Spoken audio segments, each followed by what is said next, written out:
We may be a day out from Super Bowl 60, but there was news in the NBA this week. The NBA trade deadline has come and passed. And so, in order to talk about all of the moves that happened at the NBA trade deadline, my man Austin Arnold actually hit me up this time and said, "Hey, can I do an episode of Brandon's World?" So I had to bring you on, Austin. How's it going, my man?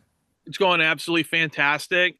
A lot has happened in the NBA cycle, and I am very eager to talk about a lot of it, but more specifically with the Cavs and the hometown team, because they made some shockwaves that I never thought I'd see. So I'm just ready to dive into all of it. This was a wild and strange trade deadline this year. Yeah, I agree. And you know me, during the football season, I somewhat cover the NBA. I'll make my early predictions, but I don't do a lot of NBA coverage until after the football season because I really do feel like that's when the NBA season kicks into full gear. Obviously, we'll start doing that on Thursday of next week. But this trade deadline, it was weird in a way because it was like all of the moves happened really before the deadline. There was, outside maybe one or two trades, there wasn't really an impactful trade on deadline day. But to your point, let's start with the Cavs. They first obviously make the moves for Dennis Schroeder and Keon Ellis, which before we even knew about the James Harden trade, you're looking at it. They move off DeAndre Hunter. There was rumors they're going to move off Lonzo Ball. You're going, okay, that's a good improvement to the bench, but I don't know necessarily if that's going to be a championship winning team that can make a run in the weaker East. And then randomly out of nowhere, it's like, no, the Cavs are inquiring about James Harden and they're going to trade Darius Garland basically straight up, and it's about done. And there's a big debate, I think, between the Cleveland Cavalier community on it because it's like, well, Darius Garland's a part of the core four, and he was homegrown, and James Harden has this playoff history that, isn't favorable to him. But I know you love the trade, so I'm going to let you give your thoughts on it first. I absolutely love the James Harden trade. And I know that there are a lot of fans on social media that are very, I would say they're anti, but then as obviously days go on, you start to see people level out and go 50-50. Here's why I love the trade. When I saw this Tuesday night, I was thinking to myself, you know what? This is something that I could 1000% get down with because my number one thing and my number one saying when it comes down to the playoffs is the best ability is availability. And I hate saying that about Darius Garland because he has been injury hampered.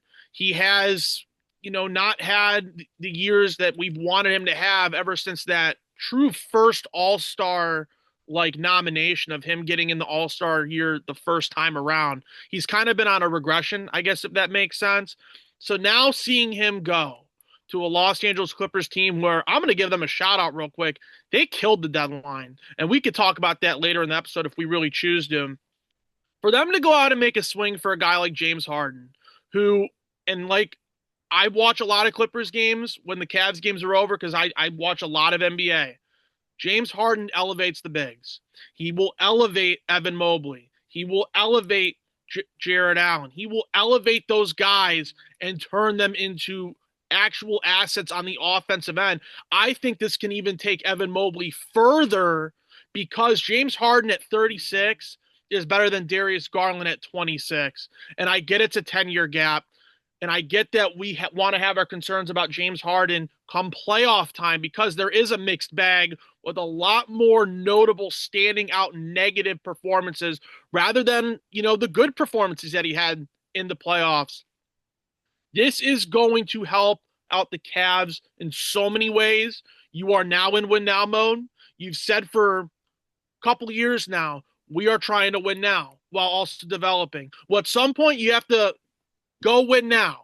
At some point, you have to make a jump. That was why you traded for Donovan Mitchell, because you made a jump. You have to take another one, given how this year in particular has gone with players hurt and done for the year because of Achilles injuries. So I love this move. James Harden is a facilitator. He's having a very damn good year. 25 points per game, 8 assists per game. He is dishing and scoring. He will take some of the pressure off Donovan Mitchell, who is your franchise. He is the guy that you want, and the Cavs wouldn't have made this move if there was no deal in the summer, which is going to end. It's going to end up being signed by James Harden. There was that understanding that this deal would be done with the precipice of, oh, we will extend him in the offseason, and we do agree. They just can't do it legally right now, so that's why they're kind of beating around the bush. I love it. Now, again, the huge thing that we need to see as fans is, will this translate past the second round? I'm a lot more optimistic with the roster they have now than they did before the deadline. But again, it will all come down to results. As for the James Harden deal, Brandon, I absolutely love this deal. It was a home run. I thought they won the deadline. So I agree with you that James Harden in a vacuum is an upgrade over Darius Garland just in terms of his scoring ability, rebounding, assisting, all of that. I agree he will elevate the bigs. I actually looked it up the other day. Statistically, he's having his best season since his MVP season in 2017, 2018 when he had 34 points. I believe he's back up to 25, I think, for the first time since that season. Here's for this year. My take is though, the Cavaliers will go not as far as James Harden will take them, not as far as Donovan Mitchell will take them. The Cavaliers will go as far as Evan Mobley will take them. If the Cavs get physical and they get tougher, theoretically, as you said in a weaker Eastern Conference, they could win it. But I am now at a point where I am done hoping. I am done praying. You have to show me. And that's why I am still hesitant to say this team, on paper, did they get better? I think in the short term, yes. But I also think, are the Cavs looking at this move like this is not the championship window year? Next year is the championship window year because I think they want to make a seismic move, whether that is in free agency or whether that is moving off an Evan Mobley for maybe a Giannis in the summer. That's where I think this team's mindset personally is headed. Your thoughts on that? I agree. I think that when they were sniffing around for a Giannis deal at the deadline this year, I think they're after the Darius Garland deal went down, Brandon, I think all bets were off the table at that point. We heard for weeks leading up to the deadline that the Cavs were sniffing around trying to make a move. And I didn't want to believe it until I saw the first domino fall, which was Darius Garland going to LA for James Harden. So I agree. If they don't get it done this year, whether that's bringing back LeBron, which I think is now very in the question, whether that's trading for a Giannis, which I think is very in the question. They will cut down and not be a second apron team next year. Obviously, they couldn't do it at this deadline because they would have had to give up a rotational role player who could have actually helped them possibly for this deep playoff run that they're trying to go on. So I get them not trying to do it yet, but I do anticipate them being out of the second apron come next year. So with that being all said and done, yeah, I think next year is going to be a major year. Whether that's going to get Giannis, whether that's bringing in LeBron, anything is now on the table because you made the James Harden move. You are advancing what you've wanted to kind of dream and aspire about, and that's being good and maybe having a chance to really do it. I'm going to just kind of preach home that I know next year will be tougher because there are a lot of deals that went down. I do want to talk about a couple teams in particular who I thought that they're kind of setting up for next year. But this is such a weak Eastern Conference this year that it almost feels like they needed to do this to go for the taking. And I get next year they could be even better given what we may think and speculate. But this year in particular, you have got to capitalize on getting into the finals with how weak this Eastern Conference is. It is Okay, there for the taking. so I'm going to make 2 points. Number one, about the Eastern Conference in general, I thought it was very telling that outside of Boston, who acquired Vucevic from Chicago, none of the teams in the East outside of the Cavs made a big move. And that's telling me that, even though the Detroit Pistons have had a very successful year this year, I think they have the second best record in the whole NBA, right behind Oklahoma City. I don't think anybody really truly views them as a true legitimate ensemble dominant number one force in the East. I think everybody feels like that the East is sort of up for grabs. My other point would be, you talked about whether it's going out to get Giannis or LeBron. What about both? And I think it could be possible. Obviously, I mentioned I think you could do Evan Mobley, and I don't know how the salary cap, would work with the NBA because you got to make the money work. But I think you could bring back LeBron on the cheap. I think they're gonna let James Harden opt out, have him sign like a 1-and-1 deal. You could bring back LeBron. You could trade for Giannis. My one worry about that would be, this new NBA where they have made it so hard to trade and get free agency because of all the financial restrictions in the second apron, is that we've seen now over the last 4 or 5 years in the NBA. It is not a you need two superstars and a star and big three, and that's how you win. It's you need one great player and a bunch of different rotational players. And I do think that if the Cavs are going to go all in 10 years ago, that sounds like a great idea. Is that the formula to win in today's NBA? I think it is. I think in today's NBA, you need to kind of have it be a more, I don't want to say a well balanced operation because obviously with salaries, it can be a pain. And what this second apron does now is it hinders your ability to really add a ton of people that are getting paid a ton of money. So I think that in today's NBA, there should be some sort of if you have that one really good star, like that really good star, and I'll even use for example like let's say for example the Pacers, let's say Halliburton doesn't get hurt, right? If you have that one really good star in Tyrese Halliburton, I think you can get another mid-major star. I hate saying that about Pascal Siakam. I really But do. that's what he is, though. But that exactly that's what he is. You can get that one mid-major star like Pascal Siakam who has proven that he can play in the NBA finals. He's proven that. And has He's been shown that in his good career. both times he's been to the finals. I mean, he you could have made a case in 2019. He could have been the MVP of that series. Yeah, you absolutely could have. So you get that mid-major star, and then you just fill out the roster. You fill it out with just a bunch of really damn good role players.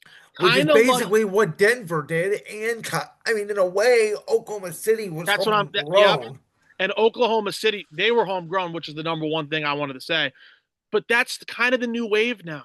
Is you have to have a really damn good star, and then you just make sure you have that secondary star, and then you build it with just a bunch of damn good role players. And I think that if teams start looking at that model, given how the second apron affects a lot of these teams, like this year with the Cavs, it affected them. The second apron has kind of hurt them, so now they're trying to shut off money to get these role players like Schroeder and Keon Yep. Ellis, Yep. who are physical defenders. And we'll talk about the offense for another day because I do believe Schroeder can play offense. And Yeah. No, I agree. I want to see what Keon Ellis does on the offensive end. He's pretty athletic. He reminds me of Isaac Okoro. I think he's done more than what Lonzo Ball did. And he's And is it for Schroeder and Ellis have already done more for the Cavs in one game than Lonzo Ball has done his whole tenure. yeah. So like again, it comes down to if you can get a damn good star, your secondary star, you build out your roster the way you need it to with a bunch of really good role players and just bank that your development is helping out big time, then it's going to take you a long way. What are your thoughts? Because I have always said, for years, everybody has said the Cavs got to trade Jared Allen. And I said, I know he's soft. I know he hasn't been a good playoff performer. But my worry has been, I don't think, excuse me, that Evan Mobley is his body to me is not built to be a center in the NBA. I think he's more of a power forward.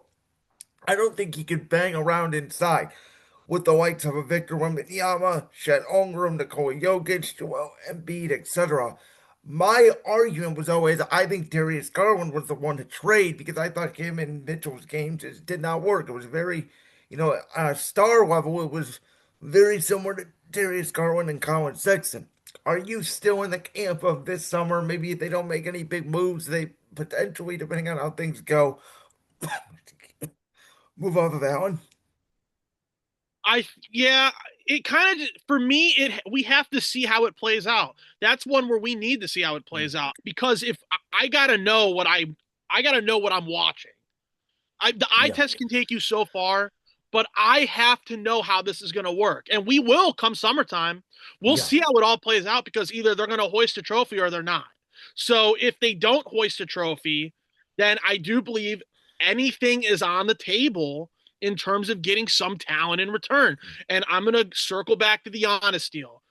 If Milwaukee is asking for Mobley or Allen or whatever it may be, because I mean, those two are going to have to be in this deal. They You would have to ask for Mobley. you I have don't to think they would entertain it. ask for You Allen. have to now.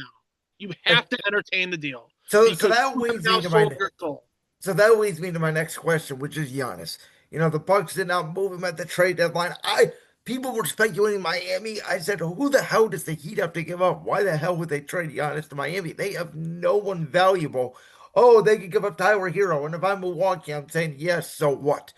I think that there are deals that they could get in the summer for Giannis, but it's funny because I think that, there's this sentiment that Giannis should want to stay with Milwaukee his whole career. And I'm like, guys, he won them a championship. I get it. They're a small market. But you know what? Giannis did what he had to do. And they made a big swing for Damian Lillard. It did not work out. And now they're stuck. And even when Giannis was healthy this year, they were one of the worst teams in the NBA. And it's like, oh, well, next year they could give up free first round picks and go get somebody else. Yeah, but again, it goes back to the new NBA. You need one superstar and a bunch of role players, which is what Milwaukee doesn't have. Like, yeah, and I said this about Giannis, Austin. It's kind of funny, right? Some people in 2018, 2019 wanted to make the argument he was the best player in the world over LeBron. I thought he didn't become the best player in the world till he won that championship in 2021. So to me, he was the best player for 2 years, 2021, and the year after that, he was undisputed the best player in the world. And then all of a sudden, he gets hurt a lot and he misses a lot of postseason games. And you have Nikola Jokic come on the scene. You have Luka Doncic come on the scene. You have Anthony Edwards come on the scene. You have Victor Wembanyama come on the scene and SGA, and all of a sudden, Giannis goes from a guy who was like, he's undisputedly the best player in the league to, is he even a top five player in the league? And I don't know if that hurt his ego. I don't know if he's upset about it, but that's how I feel the reality is that it's a very weird situation down there in Milwaukee. It is. I think the Milwaukee situation has kind of boiled to the point where I think it's time. And they've tried everything to cater to Giannis. They've tried to help him out in a pursuit for a title. But when you look at that roster, we were even scratching our heads in the summer. Like, why the hell are they signing Miles Turner to Yeah. a 5 years deal for over I $100 million? thought they should have The traded entire him they last should have summer. never done Like, that. if I was the Spurs, I would have mortgaged the number two pick. Like, I think the Spurs or Houston is where he actually ends up. Because if I'm Milwaukee, I'm not trading him to the East. Like, could the Cavs maybe could Evan Mobley maybe be the best player you could get for Giannis? Maybe, but do you want Giannis to come back and haunt you for 3, 4, 5 years?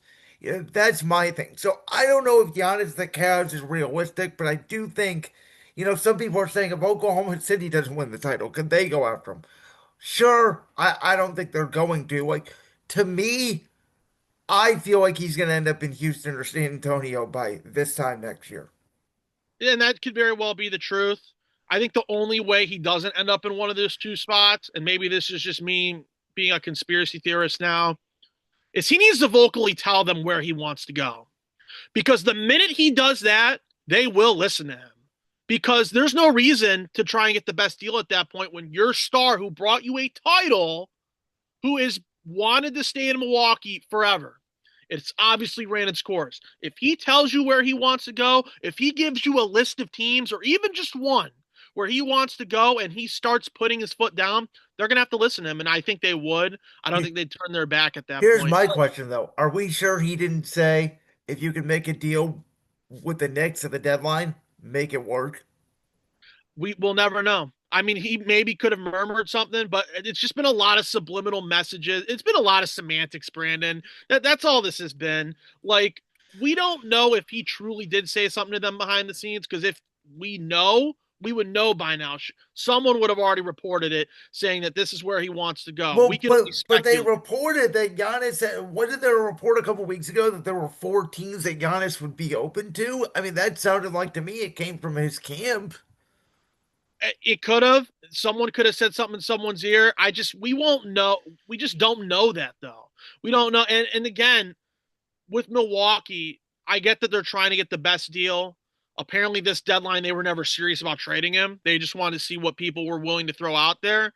But, come the summer, when this gets revisited, there's going to be some serious talks. And I think that Giannis is going to put his foot down and at least he needs to tell people, and not with the whispering and all this other stuff, Brandon. I guess what I'm trying to say is we need to know, like for sure, where he wants to go.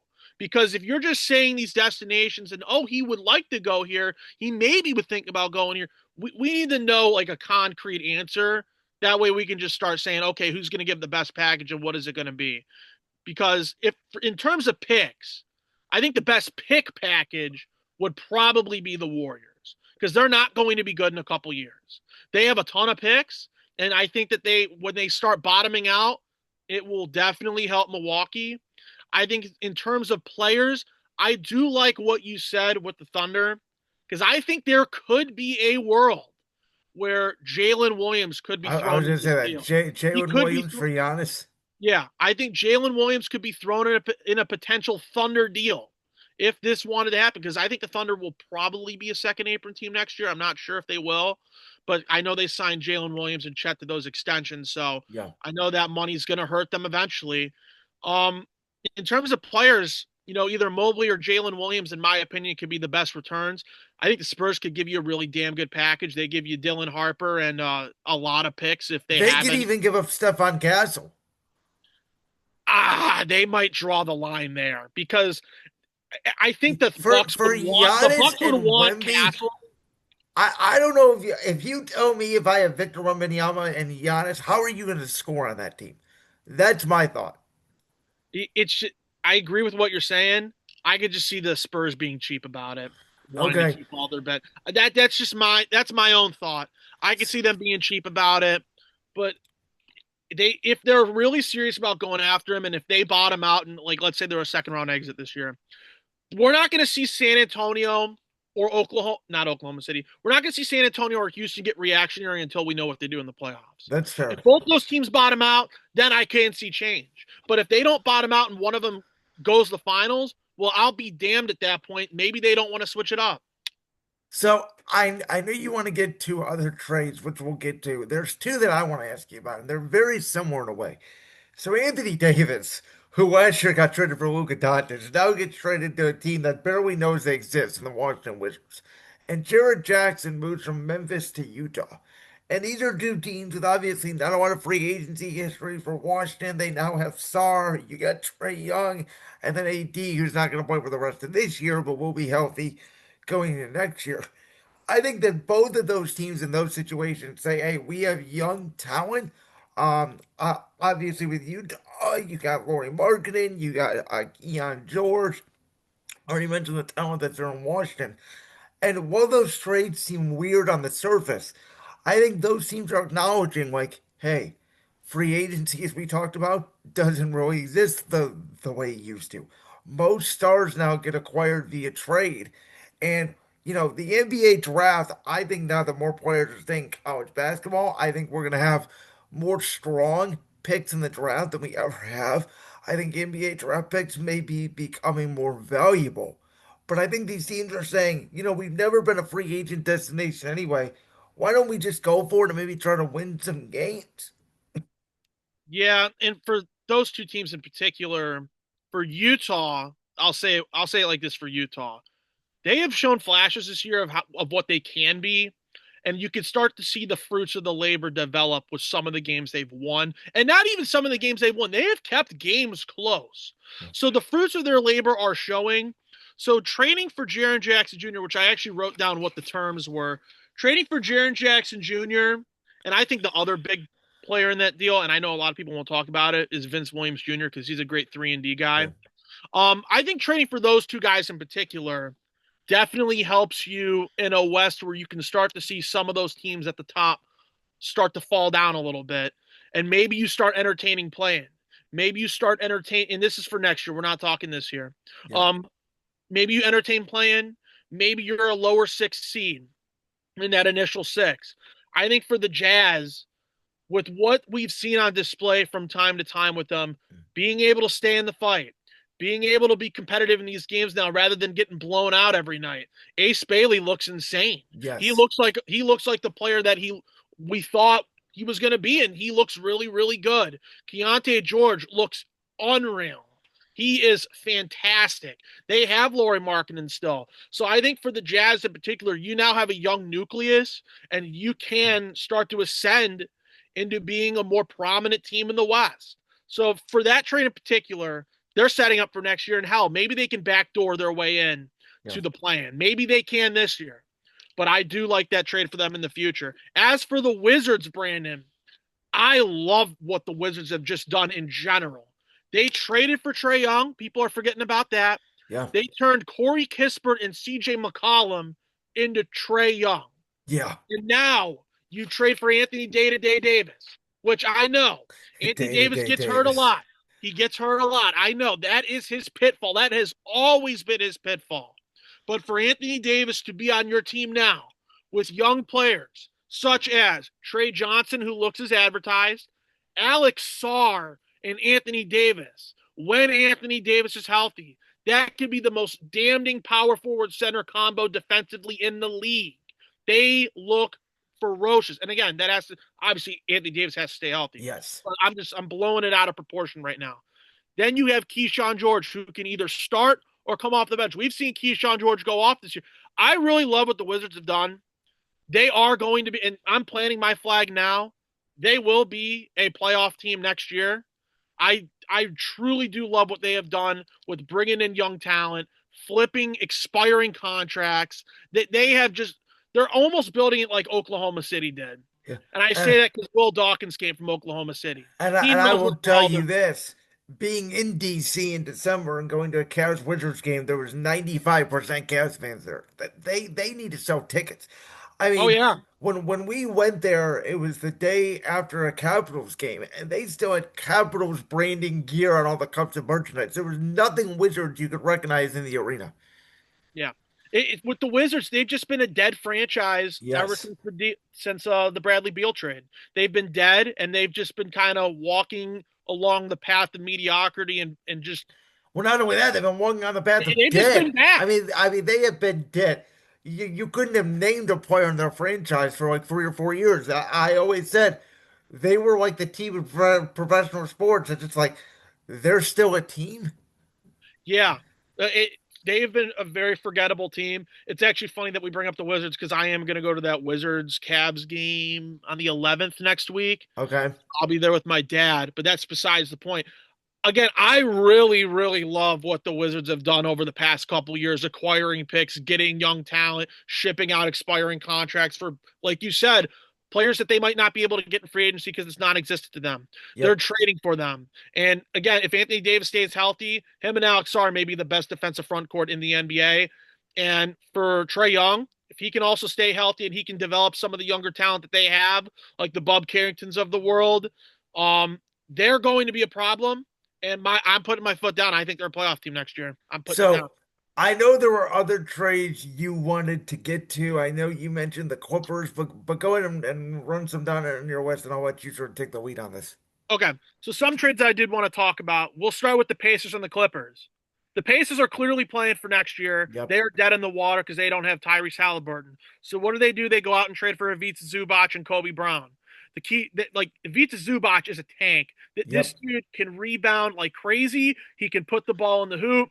He is a more physical Zach Edey. And the Clippers, they get Benedict Mathurin, who they can now pair with Darius Garland as their backcourt of the Yeah. future, which I love. Benedict Mathurin is a very physical defender. He can score too. He brings energy to his team. And then they also get Isaiah Jackson, who's just a depth center. But here's why I highlight this trade the most. And this is the huge gamble the Pacers are taking now.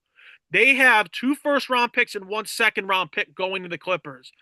They have their own first-round pick where if it's not a 1 through 4 or a 10 through the end of the lottery, if it falls in between 5 and 9, the Clippers claim that pick. And the Wow. Clippers would have hit a home they would hit a home run Yeah, they would. if the Pacers do not get 1 through 4 or 10 through the end of the lottery. So that's why I point this trade out the most, because if the Clippers can finally turn the tide, which is building for the future, they could be in a situation where they can start winning with a younger talent and Yeah. younger squad. And that's kind of what Clippers fans have wanted, a younger team. They have not been able to have that.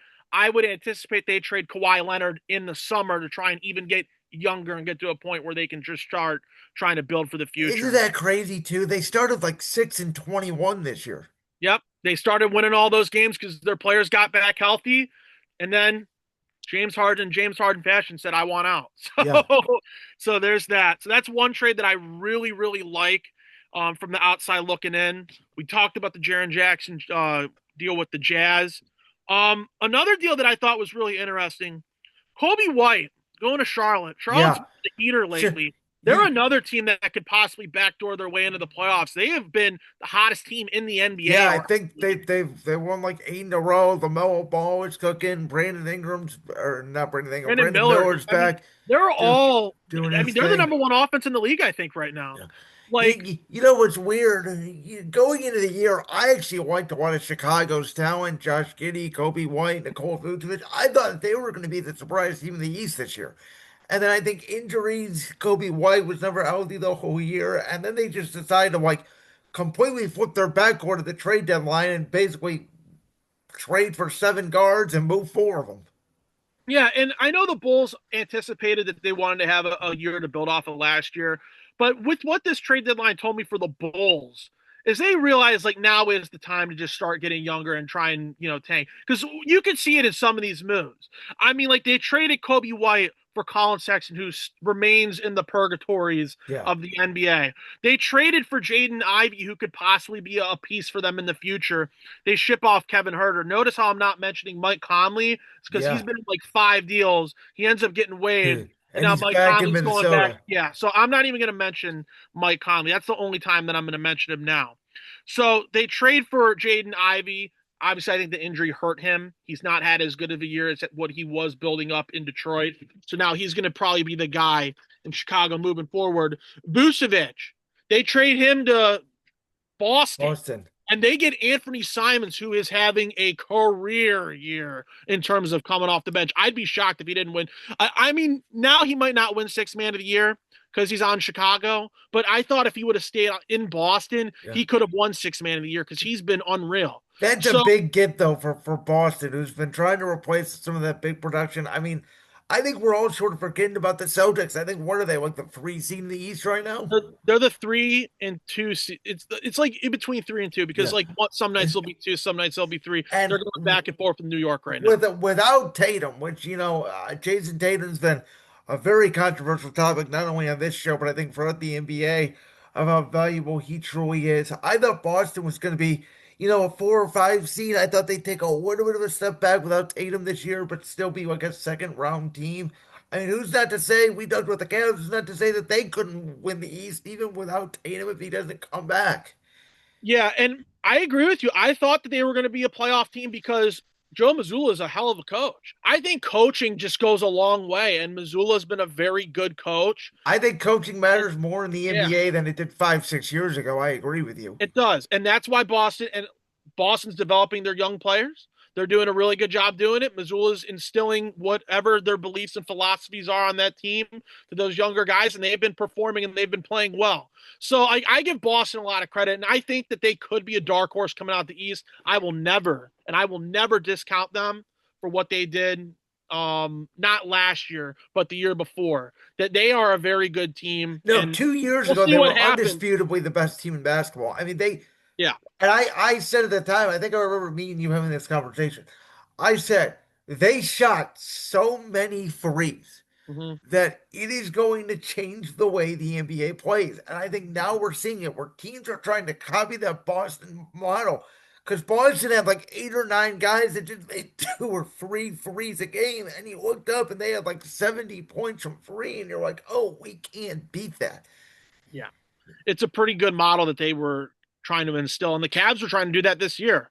But the issue with the Cavs is when you have guys like DeAndre Hunter and Lonzo Ball and guys who are just not shooting the three ball well, when Yeah. these balls aren't going in, you're going to lose most of your games. Yeah, So, no, I agree. and that's what you have to make the threes. If you're not making the threes, it's not going to matter at the end of the day. And I'll kind of circle back to some of the moves the Cavs did as well. Go ahead. Obviously, Keon Ellis, Dennis Schroeder, they go to Cleveland. DeAndre Hunter, you get off that contract, which started the floodgates for the Cavs in the deadline. It's a great move. It's a great move for the Cavs. It's another puzzling one for the Kings because what the hell are they doing? They have no direction at all. And they are, if it's not going to be Milwaukee here pretty soon, the Kings are the worst ran organization in sports Yeah. and in basketball in general. So again, another puzzling move for the Sacramento Kings. And then obviously Lonzo Ball. They dump him in 2 second-round picks to the Jazz, and they get nothing in return except cap relief. So, and that's also huge. And that's why we're talking about Giannis now, because they Yep. were able to get some cap relief from some of these guys. So it's just a lot of interesting moves.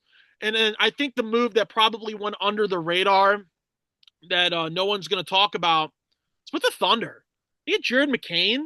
And I know they have a lot of ammo, so they can just kind of act silly with how they spend. They get Jared McCain, who had a really good year last year, and they give up a 2026 first round pick and 3 future second round picks.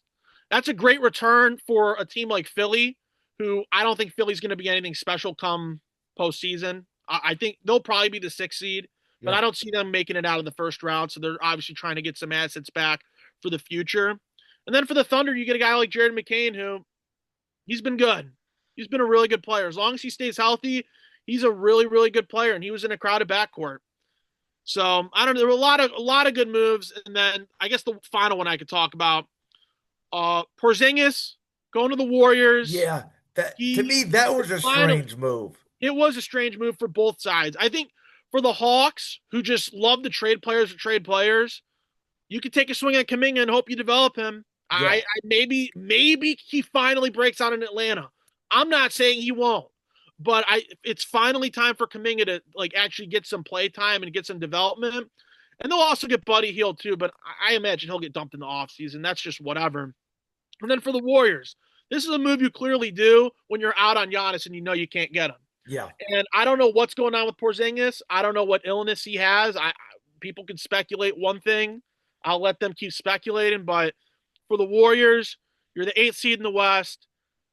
You're probably still going to be the 8th seed in the West after this deal. Yeah. I mean, it's not a move that gets them to win a playoff series or not. I mean, I guess theoretically, you're like, if we have Steph Curry, we have a shot to win a round, maybe, Mm-hmm. depending on Maybe, but who in the you West, you play. just never know. In the West, you truly never know. I Yeah. think there's about 5 or 6 teams that can really win the West. Obviously, the Thunder, obviously, the Spurs. The Spurs, if they play the Thunder in a 7-game series, that will probably go 7. I think my favorite right now, I think to win the championship is San Antonio. You think? You think with the I inexperience that they may have, I know the talent is off the charts with them, but you think the inexperience might not hurt them in the playoffs? Yeah, I mean it I don't could. know. I mean my pick may change in a month, but right now I'm sitting here Yeah. going, how can you defeat Victor Wembanyama 4 times in 7 games? Look, I hate being a homer, but look at what the Cavs did in those first 2 games. So Yeah. because they're one of the only teams that have swept them. Well, So to be like, fair, Wemby did not play in that first game, so oh yeah, I know. But in the game that he did, they still lost. yeah. So I don't know. It's just weird because I think the Thunder, the Spurs, the Rockets, who are just they're iffy. Like they can move mountains, but I don't know if they're going to be able to come to like postseason wise. No, If they I had agree. Van Vliet, I would be sitting here saying stuff No. differently. When But they they had don't have Van Vliet at first, my initial offseason prediction was Houston was gonna win the title. And I think yeah. Van not having Van Vliet to me hurt them a lot. I wouldn't discount Denver either. Denver's another. Yeah, you can't discount them when they have Jokic. Minnesota. Can they Yeah. get over the Can hump they of get over the Western hump? Conference Final? I think they can.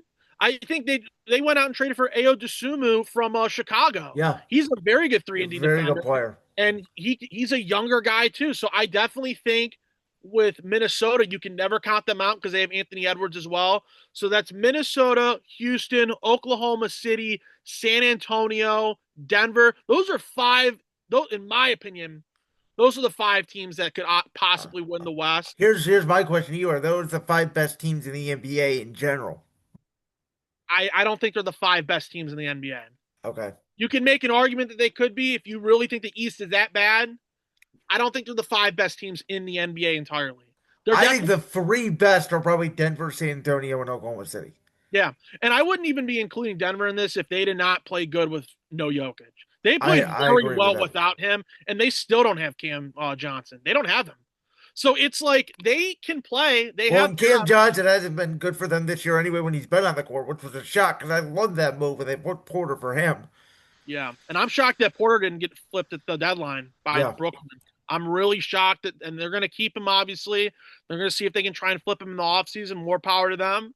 But yeah, I think Denver, if they would not be in my top three in the West right now, had they have played poorly with no Jokic. The fact that they were able to man the ship and keep playing well, And Jamal Murray's been healthy this year. he's fantastic. He's just so good. Like I think he maybe the most underrated player in the league. I mean, I don't think he's made an all-star team, if I'm right on that. I don't think I'd have to go ahead and look. I don't know off the top of my head some of his career accolades, but yeah, he's been very underrated for Denver. He's always been great for them. He has a ring, and I mean that's a Yeah. huge thing. He has a ring with them too. Yes. So it's not like he's not just like he's anybody. Like Jamal Murray's a pretty good player, and he does get overlooked because of Jokic. But I think if you put him on a bunch of other teams in the NBA, he could run the show. So I'm going to switch gears a little bit because I have made the decision this year for the first time in a long time, and I'm going to tape it and I may go back and watch highlights of it, but I'm not going to watch All-Star Weekend live this year. I just feel like the NBA sort of given up on it. I don't understand this new three-team format. One team's going to be a world team. There's going to be two other U.S. teams. Why they just didn't do a straight up USA versus the world actual basketball game, I don't understand. But we talked about this before. Like the NBA All Star Game used to be a place where fans and teams could together come to celebrate the sport, and now it's just you got guys that are in the dunk contest no one's really heard of, and it just feels like a television product they're putting on to get fans in the seats. There's no incentive for me to watch this game. It is deteriorated, and it's sad to say. I think, and obviously, I'm still going to watch this year because I want to see how this all shakes out.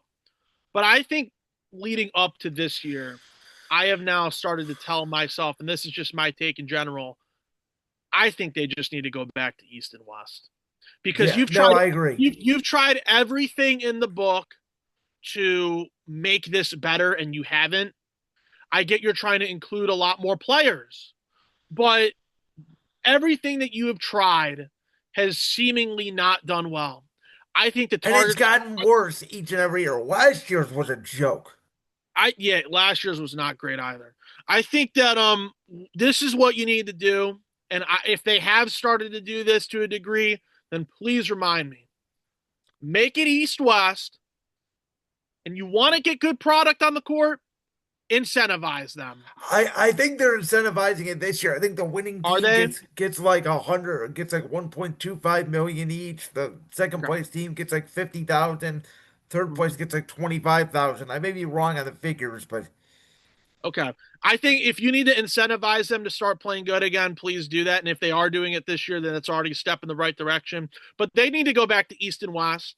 I would like to see them not even have all-star game jerseys. I'd like to actually see them go back to the old school way where they're wearing their own team okay. jerseys.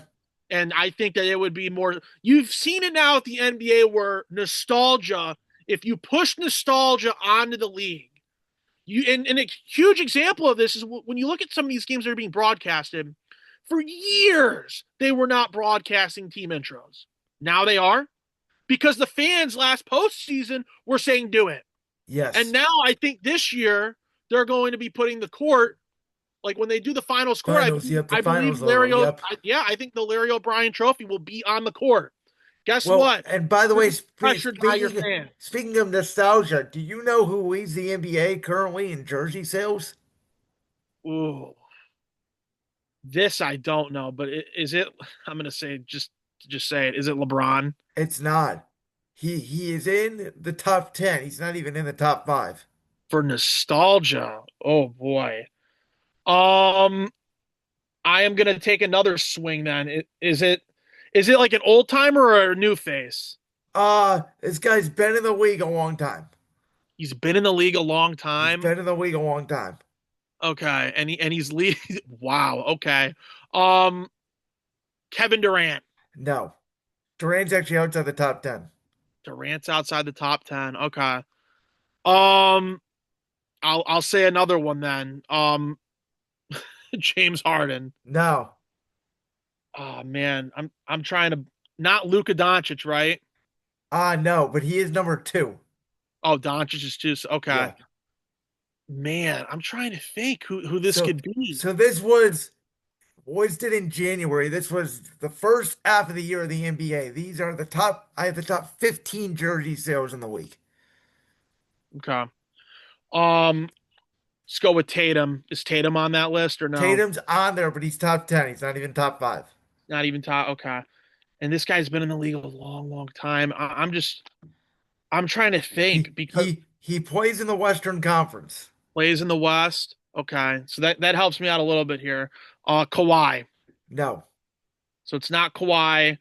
Um, it's an older face. Okay, I'm Well, trying. Is it Kevin Love? no, it's not. I'll tell you because I don't think you're gonna get. It's Steph. Oh, Curry. Yeah. Yeah. Okay. All right. So, but the names on this list. So Steph is one, Luka's two, three is Jalen Brunson, which may just I'm not be shocked by that. New You York. guys, yeah. Four is Wemby, Hmm. five is LeBron, six is Anthony Edwards, seven is SGA, eight Tatum, nine Jokic, 10. This surprised me a little bit. Tyrese Maxey. Maxey's been good this year though, so Yeah. like I can see why people are buying into his jersey now. I think Maxey's a hell of a player. I think he's one of the best point guards in the game. It's just no one knows because Philadelphia's not what they used to be. Like Yeah. that's why no one really knows. But so, I think the NBA, and we've talked about this a lot, for years, baseball was a sport that was rigid, would not promoted stars, was very old school. A lot of people were against the rule changes. Well, baseball all of a sudden now, because of the rule changes and because of the young stars that are in the sport, they have had a boom in ratings. And the NBA, which used to be the league known for its stars, has transitioned into we got to hold on to Steph and LeBron all we possibly can. And I also do feel like, and I love what NBC has brought to the NBA. They make every game they broadcast, excuse me, feel big. We talked about the player intros and things like that they have brought back for opening night and Sunday night basketball. But now there is an NBA game on 7 days a week, whether it's NBC, Prime, ESPN, ABC, Peacock, whatever. And I am hearing like folks like Charles Barkley and Michael Wilbon and guys that cover the NBA be like, what channel is this game even on? Yeah, it is. I think I will say this with the whole new broadcasting. Now that we're about midway through the year with how the NBA is broadcasting these games, I actually do prefer this over what they were doing in years prior because it seems like now you have a set schedule of when you have a set schedule now when these games are going on. I do think it is a lot of channel flipping, so I think that is a negative. But I really do like that NBC controls the NBA nationally from after the Super Bowl. It's going to be Sunday night Yep, to Tuesday. yep. And then with Amazon Prime, that's typically Thursday, Friday. I think Okay. they're going on Thursdays now. And then ESPN is either Wednesday. Well, I know they're Wednesday for sure. Yeah. And then Friday. I think Prime and ESPN may flip Fridays. And I Okay. think that ESPN will have Saturdays too. Okay. So I definitely do like it is a lot more accessible now. I don't like that Prime is in this because you need a subscription. That's my only gripe about all of Yeah. this. But I do like that they are showing more games nationally. And it seems a lot more accessible with this package than what it was with TNT and ESPN basically running the show. So I do like that a lot. They are exposing a lot more teams. They are making a lot more of these games accessible to watch. So I think in terms of the broadcasting this year, and even with the league hearing and like these broadcast companies hearing what the fans want, showing player intros, making it more, there's a more of a feel to it than what it was in years prior.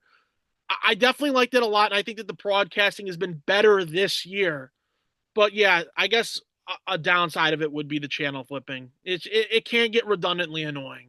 So before the James Harden trade, I have watched college basketball and really watched NBA in general. It sounds like you have watched a ton more than me. And the reason why I say that is because I feel like the NBA is telling me the regular season doesn't matter as much as it used to. And the postseason matters a lot more. And the games get more physical. The mid range matters more. The referees are blowing the whistle. We're not shooting as many threes. Where I feel like I'm watching the regular season and it's turning into a 3 point shooting contest. Is Mm-hmm. there anything that you think the NBA should do? Do you think that, because I think one of the things that made basketball special back in the day was you had the Warriors that shot so many threes, but you also had teams that had two big lineups that played a lot in the paint. There was a lot of diversity within the game, and I don't feel that at this point right now. I feel like everybody's trying to copy each other. They're shooting 50, 60, 70 threes a game, and it's overkill with little to no defense. And I'm listening to these guys on commentary say that, they went to a Lakers Bulls game on Monday night, and it was practice in the first half because no one's even trying to play defense. To me, that's a problem. But is there anything that you think the NBA could do to maybe change the way the regular season style was played? Do you think there's a radical rule change they need to make? Like, is there a solution? Oh man, for the I know we talked about last year about how we can make the game more watchable, Yes. and I was hammering home the point that if a team fouls really late in the game, you should do two free throws and they get ball back. Yep. That was one thing that I was hammering home. But this isn't about how this isn't about ratings now. This is about how are we changing the actual game. Yeah. So I guess for me, until a team shows us a different way, I think a lot of these teams aren't going to do anything. That's kind of just where we're at. Until one team really says this is how we can change the game in a different way than what everyone else is doing, then I think that teams will. It sucks. This has become a copycat league. Here's It really has, and here's my question. someone needs to do something different to change it. And I don't know what that is. Well, That's the thing. so there's two thoughts of it. I've heard this thought of what if you eliminate the corner free and you move the 3 point line back, which I don't know about that. But You're it not going to get does. me on that one. Here's my thing. What if you just move the 3 point line to where it is in college basketball? If you move the 3 point line to where it is in college basketball, then Because you're closing the paint a little bit, right? mhm, I mean, you're gonna force more. The thing is, we want to see more collisions at the basket. And yeah. as much as they're saying, "Oh, the science isn't all that, and the game is healthy," well, then why is Tyrese Halliburton, Jason Tatum, Giannis Antetokounmpo? Why are all these stars getting hurt in the playoffs if the game is more safer? And there is data behind it that apparently when you're running from corner to corner, which is why the corner free has been brought up, it takes more out on the legs. So to me, excuse me, let's condense the 3 point line. Let's get players to play more in the paint. I want more action.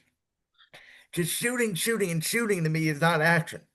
Yeah, it's not action at all. It's just you're trying to get as most points you possibly can while making, a shot that could either be very easy or very difficult given And how it's defended. the So, the math has changed because again, I think Boston was really the front runner of this. Is if we shoot more threes and we make more than we shoot, we're just gonna outscore you. mhm. Yeah, again, I if they do the college 3 point method and they close the paint even more, and they were to, obviously we get more action in the paint, which I'm all for. I like physicality. I want physical basketball to That's be why we love the to playoffs. yeah, to an extent. It's not like we're, actually maliciously trying to like kill someone on the court. Yeah. Like, but to an extent, we want to see physicality. We want to see no calls. We don't want like nowadays you either set the precedent before the game with we're calling everything Yep. or We're we're calling calling nothing. nothing Yep. and you're going to battle to the death. So there has to be, and obviously each game is different. We don't know that. So like we need to know like if we're going to start seeing more physical brands of basketball get played and we're trying to get back to a lot of these players trying to bang in the post and really just become a force to be reckoned with. Like for big men, for example, I want to see more paint action. I want to see someone backing someone down and possibly shimmying off them and Yes. pump I faking, I don't or want to I want to see see someone spin and dunk the ball. I I want to don't see want to stuff see like that. Nikola Jokic, Joel Embiid, Victor Wembanyama standing at the 3-point line half the I, game. I don't. I think, and for in situations where that can, obviously help if no one's on them, obviously. I do want to see more variance with how the game is being played. Just maybe you bring the three, like you said, bring the 3-point line in, close the paint off a little more. I think you're killing the mid range game, but the mid range game has been dead for so many years now that it's either three or drive to the rack now. You never see a mid Yep. range shot get taken unless you're DeMar DeRozan. But here's my question: why do we see it in college and not in the NBA? Is it just shooting skill? Because I mean, March Madness is so entertaining to watch, and Mm-hmm. I don't think it's just because there's all these upsets. It's fun basketball. Oh They yeah, they share the ball, they pass, they drive inside, they you see the back down. Like I say this, it's a different sport now than the NBA. yeah. I think with college athletics in general, Brandon, and I'll cite March Madness as a huge, huge example here. They're fighting because a lot of those athletes aren't going to the league, right? A lot of those college athletes, unless you are like a 1-1 projection, a lot of those athletes are not going to the league. So you're fighting like there's no tomorrow. And that's why you're trying to play better basketball, like better team basketball, because you're trying to find ways to win without having you to do it on your own. They're fighting for nothing.